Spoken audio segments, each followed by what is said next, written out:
Brazil ভক্তদের জন্য দীর্ঘ প্রতীক্ষার অবসান ঘটিয়ে আবারও কি জাতীয় দলে ফিরছেন নেইমার জুনিয়র। রদ্রিগোর ইনজুরির পর সেলেসাওদের আক্রমণ ভাগে যে বড় ধরনের শূন্যতা তৈরি হয়েছে তা পূরণে এখন নেইমার ছাড়া আর ভালো কোনো বিকল্প নেই কোচ কার্লো আনচেলোত্তির হাতে। ব্রাজিলিয়ান বিখ্যাত সংবাদ মাধ্যম ইউএলো স্পোর্টসের কলামিস্ট পেদ্রো লোপেজ সম্প্রতি জানিয়েছেন যে আনচেলোত্তির টিম নেইমারকে খুব নিবিড়ভাবে পর্যবেক্ষণ করছে। রদ্রিগোর অল্টারনেটিভ হিসেবে আসন্ন ক্রোয়েশিয়া এবং ফ্রান্সের বিপক্ষে হাই ভোল্টেজ প্রীতি ম্যাচ দুটিতে নেইমারকে ডাকার জোরালো সম্ভাবনা রয়েছে।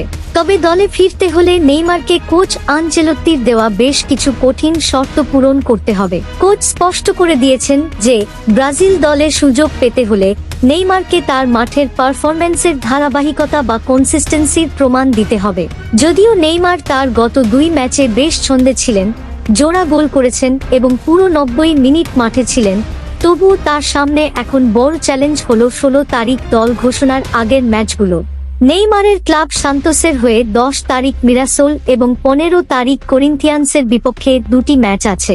এই 2 ম্যাচে নেইমারকে কেবল গোল বা অ্যাসিস্ট করলেই হবে না, বরং তাকে শারীরিকভাবে শতভাগ ফিট হিসেবে নিজেকে প্রমাণ করতে হবে। কলামিস্ট পেদ্রো লোপেজের মতে রদ্রিগোর হাঁটুর ইনজুরি দীর্ঘমেয়াদী হওয়ায় নেইমারের ফেরার পথ এখন আগের চেয়ে অনেক বেশি প্রশস্ত। আনচেলোত্তি নেইমারের স্কিল বা ফর্ম নিয়ে কোনো সন্দেহ পোষণ করেন না, তার একমাত্র দুশ্চিন্তা হলো নেইমারের ফিজিক্যাল ফিটনেস।